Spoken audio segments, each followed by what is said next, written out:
welcome to this episode of Cutting Chai Stories, brought to you by the Economic Times. This is a chit chat video series with CXOs to know about their personal and professional journeys over a cup of, well, cutting chai.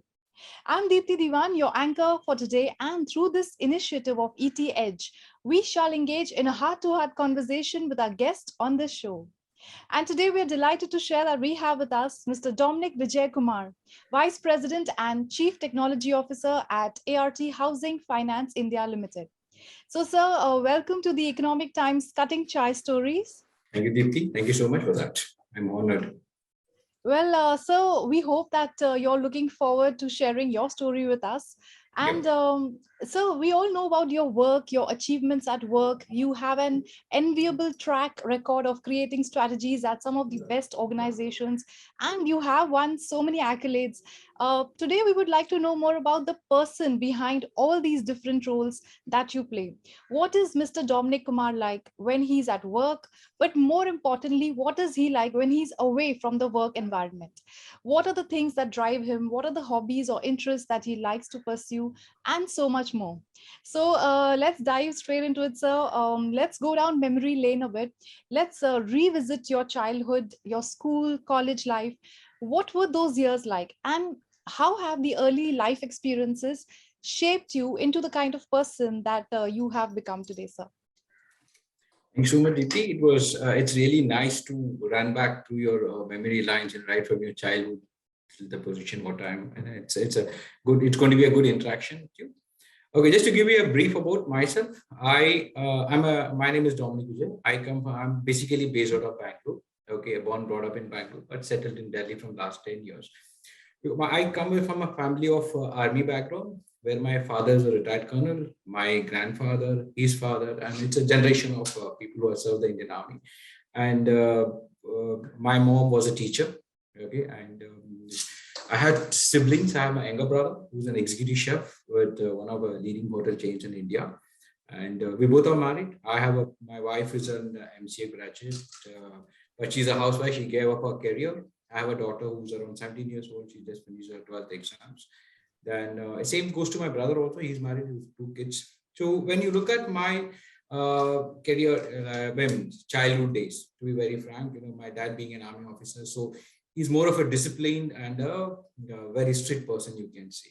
Whether you talk about the way you sit in your dining table, the way you have your breakfast, you get up in the morning. So it's thing. My schooling was in the convents. I didn't go to the army school or Kendriya Vidyalaya. I did my schooling in my convents.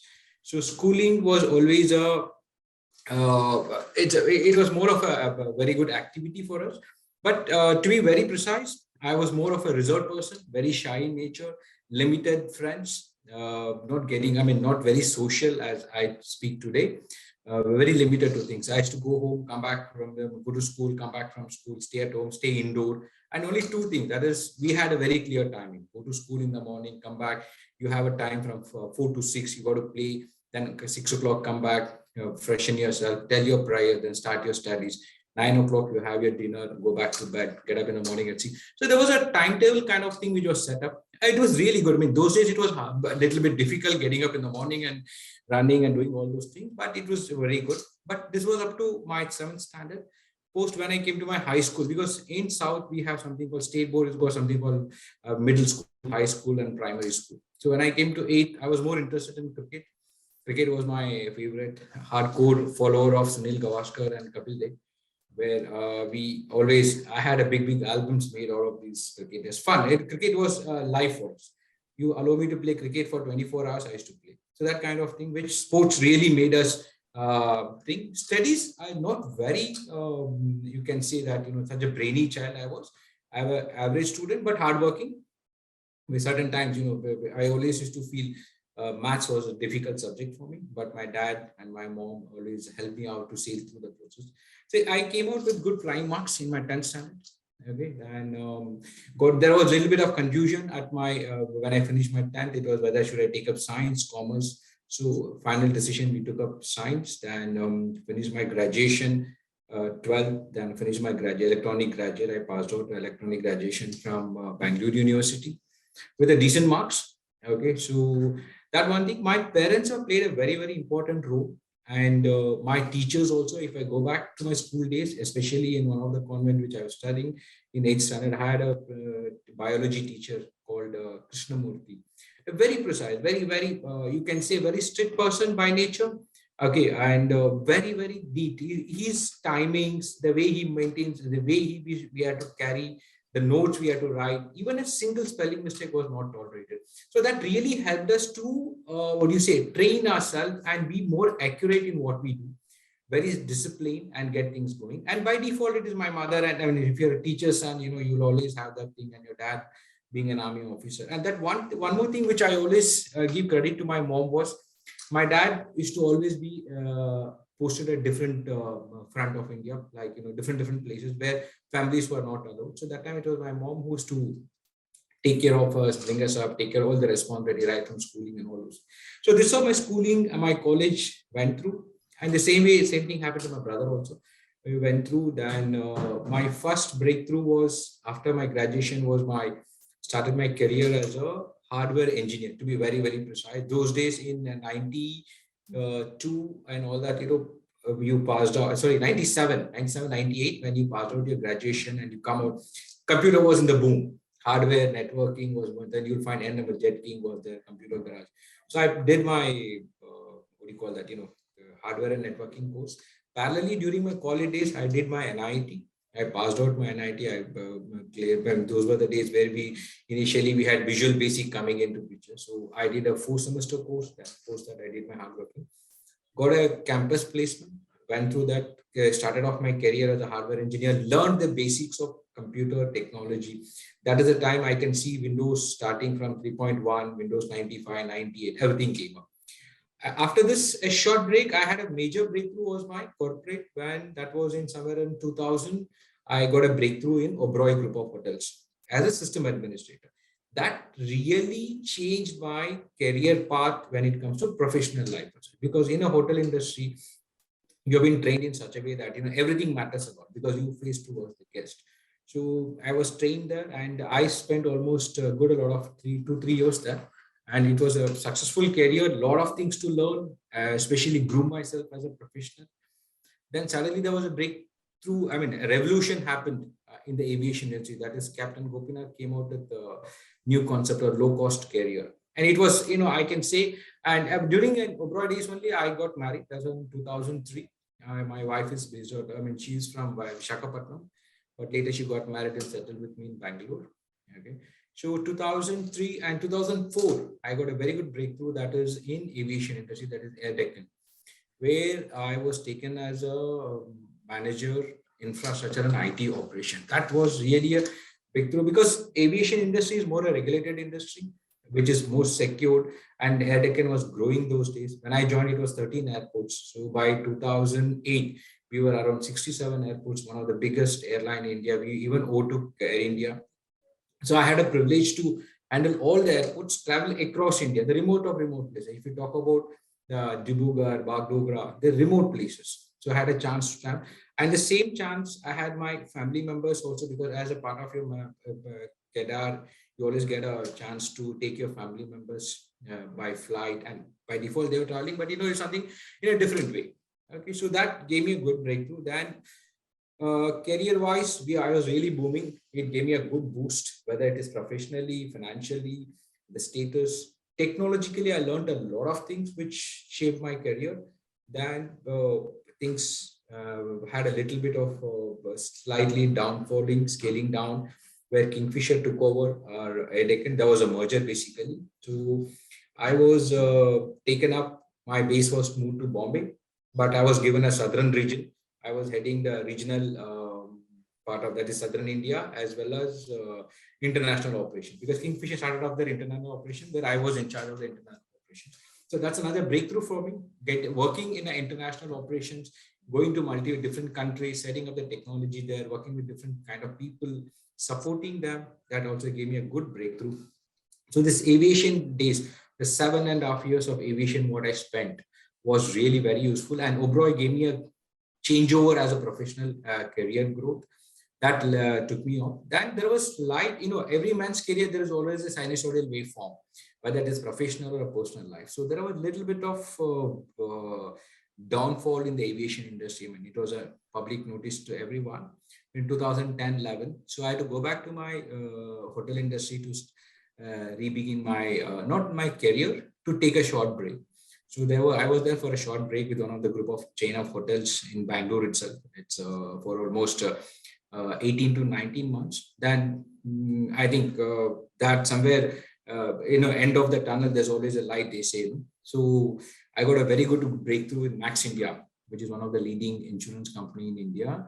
That is Max India's private equity, where I was taken as a head of IT to handle their new projects, whether it was related to hotel industry, it was related to senior living. There are multiple projects where I was taken up as a group of IT head. So that gave me a good break. So that was the first time where I leave my family, leave Bangalore, leave my comfort zone, move to a northern part of India, where Hindi was always a challenge for us as a South Indian, but moved back to North India, came in, has stayed as a PG for 6 months still to bring in my family. And when I brought in my family, it was new to them also. Delhi being a big place, there are different stories about Delhi. It is hot, it is too cold, extreme weather conditions, this, that, and all those things. But it was a real good thing. It was a good challenge, and there is no place that which is a bed of roses. So you have to come through. If you have to get through to some position, you have to go through a little bit of rough phases also. That gave me a good chance. I stayed there for Max India Group. I stayed there for almost 3 years. A very good career turning point. It really gave me a growth. Again, I say financially, exposure, come out of my comfort zone, set up my own family, started my family from the scratch, where my wife played a very important role. Because when I was in Delhi, I was transferred to Dehradun for a project for almost 3 years. So it was my wife and my daughter who was in fourth standard, I think, and both of them were new to the place. So she took the ownership of running the complete show, taking care of her schooling, dealing, everything. I used to be here once in 2 months or 3 months once coming out of my project. So that gave me a object, this one to be more what do you call it, self confidence built in me. And then that comfort zone was taken out and the other part of the world was shown to us. So it was good. We had to go through everything we had to do. There's nothing that we don't. In Delhi, to even to pay my electricity bill, I had to get it done. So whereas in Bangalore, it was something else. My parents' house used to stay and everything is taken care by everyone, that comfort zone. And then another breakthrough was I always wanted to come to a financial industry. I don't know. It was always my thought that I should get into a financial industry.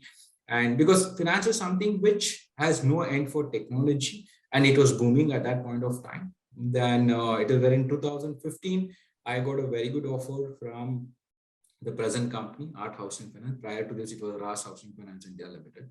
So here I joined as the AVP IT technology. Basically, my job was to draw the complete technology roadmap, strategy, planning, budgeting, everything. It was from the scratch I started off here. And this company was basically, what do you call it, digitally driven housing finance company. And we started off with it. So we were successful in implementing things. The projects, what I've done, have gone through a very good thing. And again, you start your career as a hardware engineer, then you move to a hotel industry, then you move into aviation industry, then again you move into an insurance, come a multiple domain work, you work there, then you come into financial industry. I can say my career is worked in all, taken me to all the domains of I can say it's an industry practice which I've learned and given me to learn a lot of things. See, because every industry got its own limitations, every industry has got its own technology, and you work with different people, different kind of cultures you get along. So this has taught me to and molded me in such a way to the, and every place wherever I've been working, I always had a chance to lead my team. I mean, that was one thing which was, I was fortunate to always have a set of team members, because if you're heading as a manager operations, you have a number of teams. The biggest team I have ever had was during my aviation days, there is a huge team which was reporting from 67 airports across India and the international operations. So that always made me to be a good leader, always allowed me to lead the team from the front. Okay, and my team was always useful to us. I mean, you always find different kind of people working with, got a chance to work with multiple team members. And second thing is you get to tend to learn from your team a lot. That is really helped me, whether it is technology, whether it is discipline, whether it's the body language, the way you carry yourself, the way you dress up, and all those things really help me. It's not that, I used to always treat them as juniors again. So my team never had that option, but as a protocol, we used to always follow that. So my main focus area was to see that as you start growing in your career, you move more into a technology come administrative job. So this helped me to groom myself as a good leader, learn things. It's not that always I had the positiveness, not I'm talking about the positive. I also have certain negative points, which is my short temper. I lose my cool very fast. Okay. And when I want something, I go to any level of getting the work done. Whether it is if I had to spend the 24/7 to get my work done, I get it done. I keep up my projects are very important to me. My wife always says that your first house is your office. So I follow the protocol, because for me, work comes first, then comes anything else. But at the same time, I balance my family also. That also plays a very important role. You just cannot forget your family. Saturdays, Sundays, I always spend maximum amount of time with my family. But there was a little bit of dark patch during my aviation days where my career was really shaping up. There, I always regret that, that when my daughter was born in 2004, I never had a chance to see her the childhood days, when she was born and then she grew up and all this. Because that was the days where my career was really getting shaping up, and never had much of time to see my daughter growing. But now there is no option. I have to settle myself in a proper way. Now things are getting settled. I can say work-life balance is pretty good, not very good, pretty good, decent, fair enough to have run a family. Yes, career wise, little bit successful. Okay, yes, we went through a little bit of rough patches also in the career when it comes to sometimes, whether it is your financially or mentally, or you fail in some projects. So these kind of ups and downs, that sinusoidal waveform which is taken place, whether it's my professional life or my personal life, has always taught me that never give up attitude. Do till you don't do, you don't come, and never be in your comfort zone. Come out of your comfort zone till you don't expose yourself to the different kinds of harsh weather. You don't learn things. And my career, when I started my career as a support engineer, that has given me an exposure to learn what is technology, the evolution of technology, computers. You talk about software, hardware, networking, everything. So today, whatever I am, it is. I can say I cannot name one particular person as my mentor or my influencer. I can always say that there are many people who played a very important role. Before marriage, it was my parents. Post marriage, it's my wife, who always, she's the backbone of my professional growth. I can always say whether it's professional or personal growth, it is she who takes care of many things of mine. And so that, I tend to dedicate myself towards work than getting into my this one. So she balances both the things. So credit goes to her for all those things. So this is how my career started, being 22 years in my industry. Okay, and some more year, a long way to go now. A lot of things to learn. Every stage is learning, and we as a technology person, we can never sit back and relax. Yes, it's over. Nothing else to go. Every second day, you find a new technology coming. You got to compete yourself. You got to go against the waves to get things done with new age technologies. Millenniums coming into picture. So if you had to compete and stay in the market, keep yourself updated. And I invest a lot of time on my studies. I keep my importance to my especially technology learning, attending a lot of webinars, seminars, and I personally study at home a lot. I do a lot of book studies also, because I still follow that legacy process of buying big books and keeping, whether you talk about networking, whether you talk about Java. So keep learning things, few things. Because why I always prefer to read a book was because in one of the interview where I went, it must be in Mobrois. So I was told to design a network, and everything went on well. So I finished designing a network and I sent it. So there was a query from the then IT manager. After 100 meters, what happens? How are you going to connect it? Thank God, 2 days back only I read in a networking book that, after 100 meters, Cat5 doesn't support. It is the fiber which takes over from there. That is one which really helped me out. So I always think studies, educating yourself, often learning, exploring things, and second thing is very important is you should always learn from your whether it is junior or senior, anyone for that matter. Age, there's no age limit for your education. It's always good. And I always tell my team or my daughter or anyone for that matter, never misuse your power. Okay, you have a power given to you, be within your limits. Always respect people who really care for you, and where you have to stand, take a stand. Never compromise on things. Integrity is very important. That's where you take your life out. And to be very frank, I'm very God fearing. I always, for me, when without prayers, things don't start for me, whether it is morning or in the end of the day. This is how my life is deeply. It goes on like this. This is what I've achieved in last 22 years, and my from my birth till now. So my one more thing, in a professional career, there are many people who have played a very important role for me, like my previous MD, then my like in Captain Gopinath was always my role model, because I see him as a retired army officer starting off airline and making it so big. It's not a one-time job, and he's done a great job. And we always used to respect him. And because I was one of the core team members when the air Deccan was started, so I always have that take the privilege of using his name. So he played a very important role. I seen his hardworking commitment towards the thing, get things moving. Than my in the financial, like previous MD of my company and the present MD also. I mean, these guys have played a very, because so what happened, these guys are at such a senior level. They have so much of knowledge. They because if you're an MD of a company, you should have multiple technical skills, whether it's finance, IT, or everything. And these guys still run the show. They run the show in such a way that your business is not impacted. There is nothing happens. You take care of the employees. This has always taught me that you cannot limit yourself with certain things. You should explore yourself. You should learn everything. Get along with the people. Always, my boss always tells me, Dominic, never look at from your 36,000 feet. Get into the ground. Get onto your MIS. Get things moving. Then only you'll have an actual picture what's exactly happening. And this is not find a fault in someone, to see that to streamline the process, get things in a better way, and support the business. So if your business and your job is peaceful, obviously your family life also becomes peaceful. Otherwise, you carry tensions home and things don't work out at home. So I try to balance this up. Yes, not 100%. I always try to see that, I fulfill everything, but sometimes you tend to fail. So I can always say 80% being a good father, 80% being a husband, and 90% I'm trying to be a good leader in the organization. So this is what about myself, and what I could say. I think, hope I haven't spoken more. I mean, negative and positive both are there. What I feel. Absolutely, sir.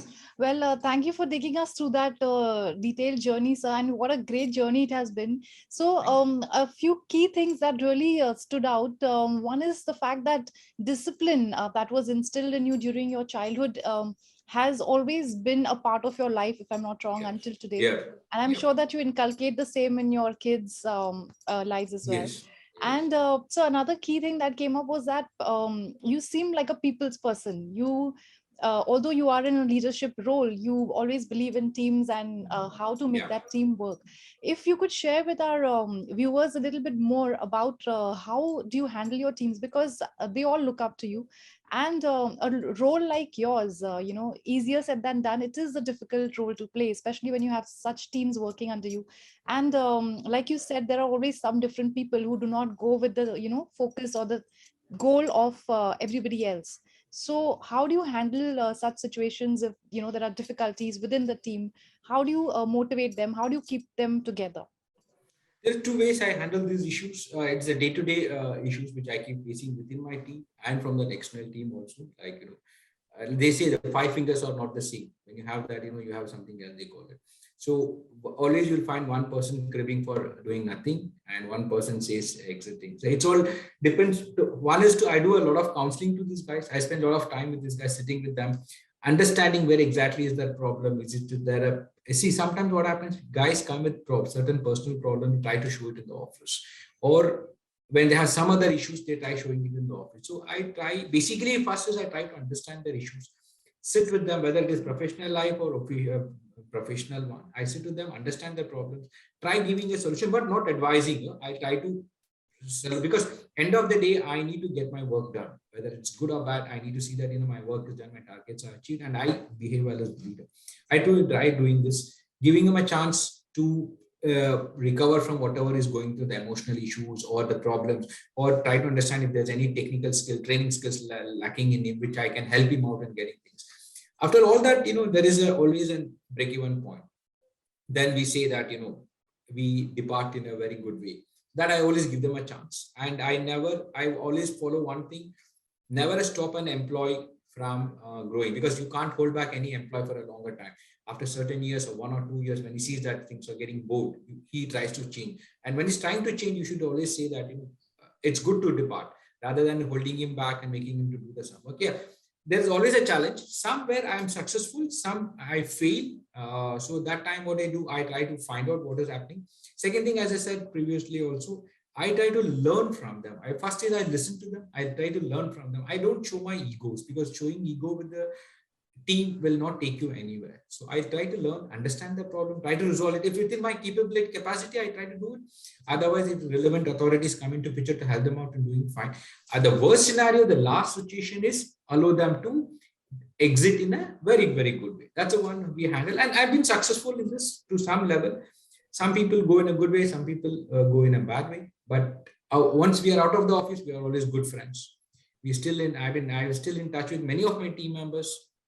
So that's what is given me a thing, little bit of, and all this I've learned it from my bosses, learned it from my experience. This helped me out to handle my team in better. Well, sure. Thank you so much. And on a non-serious topic, would you like to tell us anything about your college days or engineering days? Any fun incidents that you remember? I can, Yeah. yes, I have a very funny and a very, when I can, how do I say that? I look very reserved in college. That was my college. You get into a college from the boys' school, you go there, you see the college. It's a co-ed college. Unfortunately, my dad didn't know that's a co-ed college. He said, okay, join. I went and joined. You find lady girls there in the college. So you tend to get excited. You tend to see a lot of things. So one of the incident was in one of the holiday where everyone were playing, and I was the first year, second year, the third year students were playing holy. And fortunately, that day, my principal, the college principal, who was there on rounds to see that, no untoward incident happens, he was there on round. And because I and my cousin studied together, we did our graduations together. This guy, what he did, he took the egg. That egg, normally people take the egg and throw it on him, and it accidentally hit him on his suit. Yeah. So he disappeared. The front person, when he turned back, I was the person who he could see. So that he was the impression that I did that. So I was taken back. Literally kept out of my class. My parents were called in. There was some kind of issues which happened.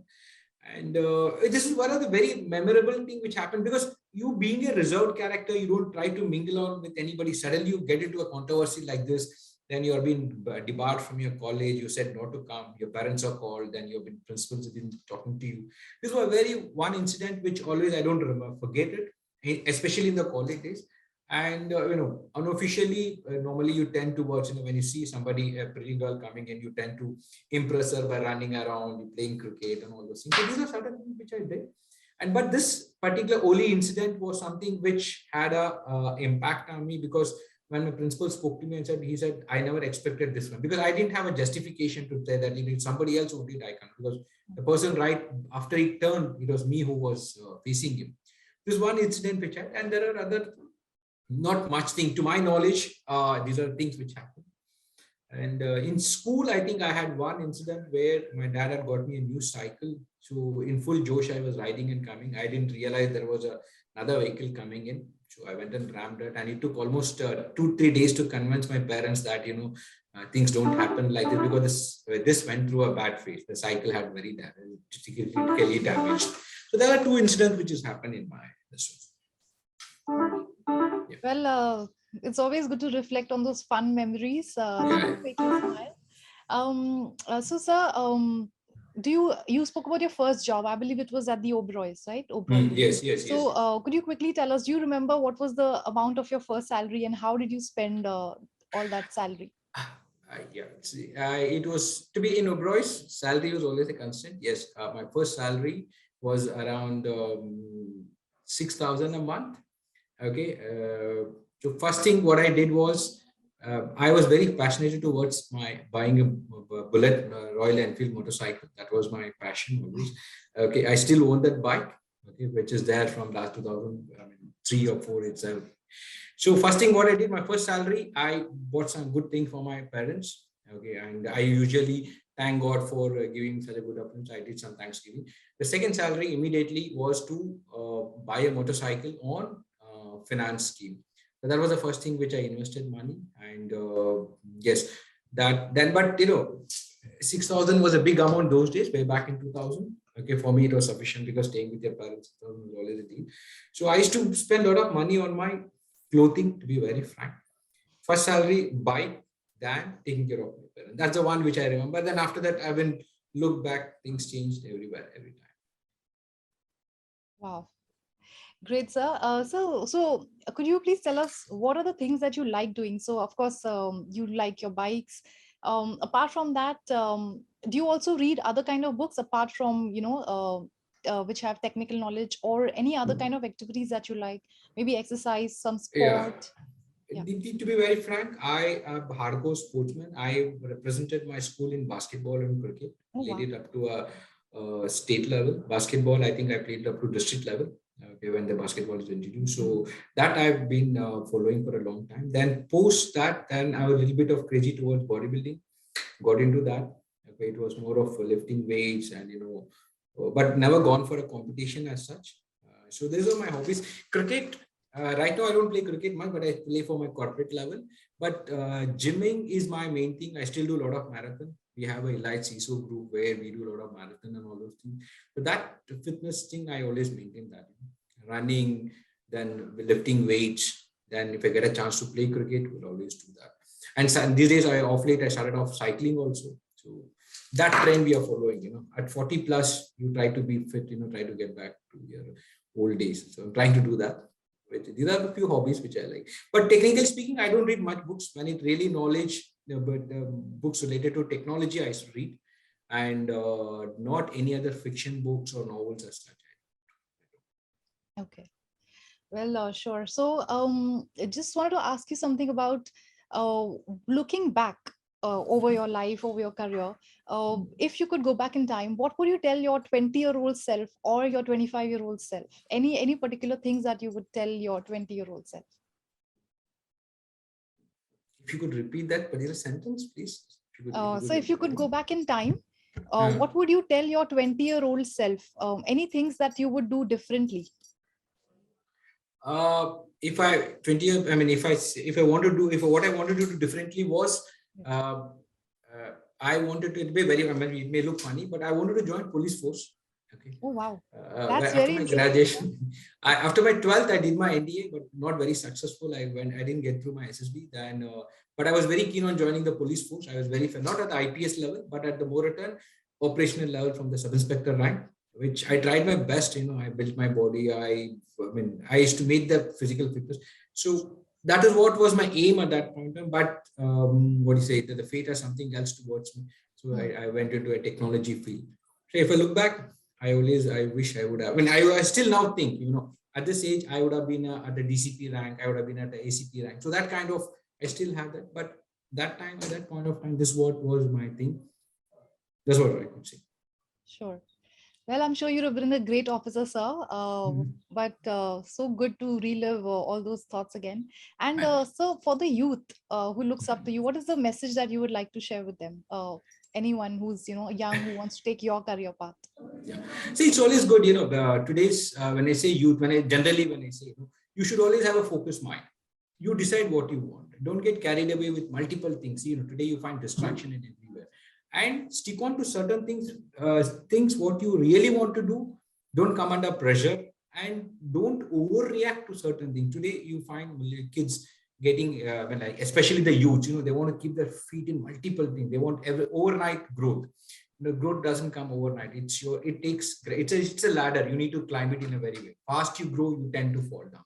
So it's always good, focus. And second thing is, be very clear what you want and work hard towards it. Don't ever try to do a shortcut way of achieving success. Success doesn't come in shortcut way. It takes time. And if you take a success to in a shortcut way, the downfall is very fast. And once you're downfall, coming back is always a challenge. So be focused and always use your energy, especially the today's youth, use your energy in something which is more useful. And last thing is always listen to your parents, respect them, because it is they who mentored you to come up to this position. That is what I convey to those. I mean, I tell it to my daughter also. That's very important. But it's, Absolutely.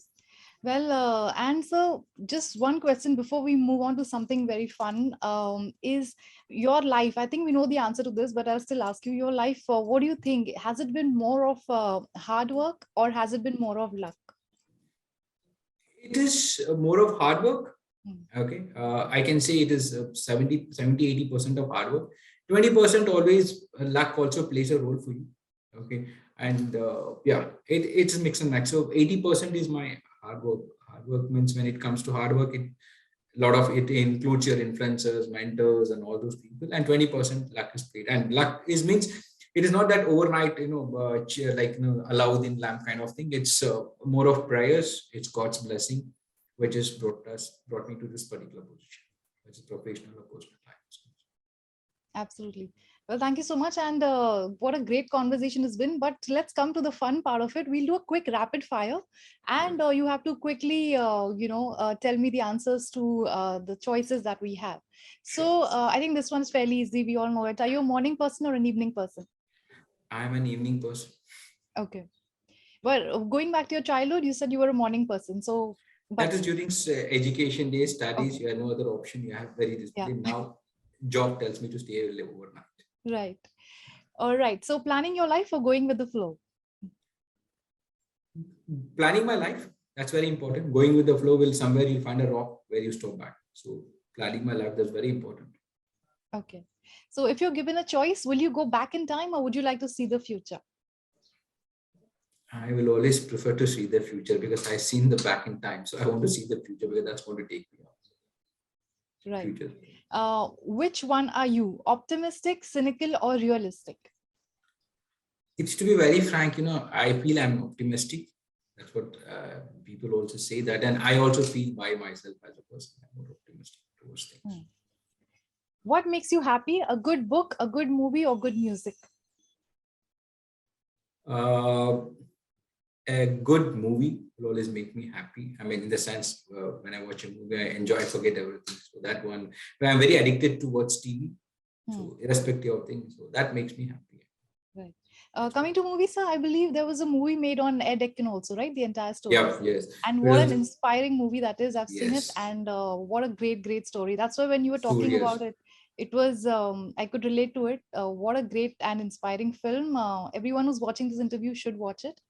It's a lovely movie. It's a very good. I mean, how things change, how people. I mean, it's not that overnight you become a big guy. The hard work you play. Yeah. And to know that, sir, you're from the core team, I'm sure all the viewers should definitely watch this. So, do you remember the name of the film? I really don't remember because I watched so many. I know it is Surya who acted in that, and I can remember two things. Yes. One is Surya, another one is a Java motorcycle because my dad had a Java. So that one thing. Okay. That's one thing which I've seen it. Absolutely. So it's on the Air Deccan story. Please do watch it. Yeah.